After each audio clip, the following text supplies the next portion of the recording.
Zer da artea? Hainbat erantzun ditu galdera honek. Artista alzara? Ziurrenik zure erantzuna ezezkoa izan da, ezta? Galdera hau haur txikiei galdetzen badiezu, denek dute euren burua artistatzat. Lehen hezkuntzan, batzuek bakarrik uste dute hori, baina denbora aurrera doala DBH-en egoera hori aldatzen doala ematen du. Urteak pasala, artean sinisteari lagatzen diogu. Zer gertatu zaio arteari?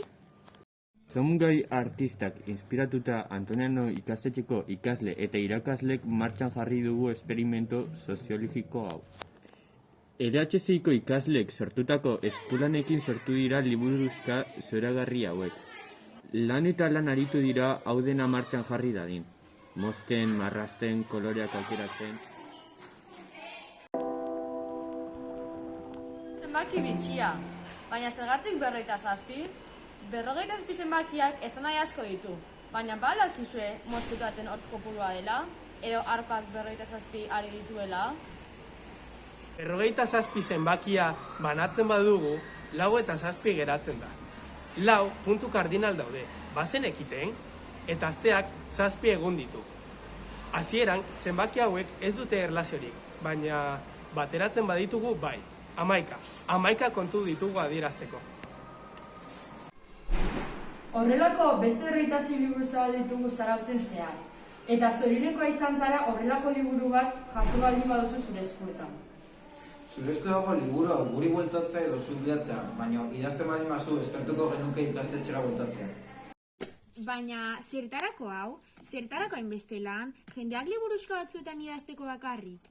Ez, hau artea sustatu eta sormena dantzan jartzeko aukera bikaina da. Milaka modu daude arte adierazteko, idatziz, marrastuz, edozein modutan adierazi daiteke. Azke sintitza du helburu bezala esperimentu honek, zure barnea artearekin lotzea.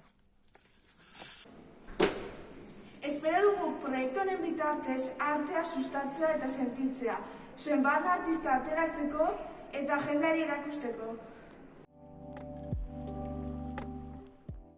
Bat, liburu hartu eta etxera eraman dezakezu.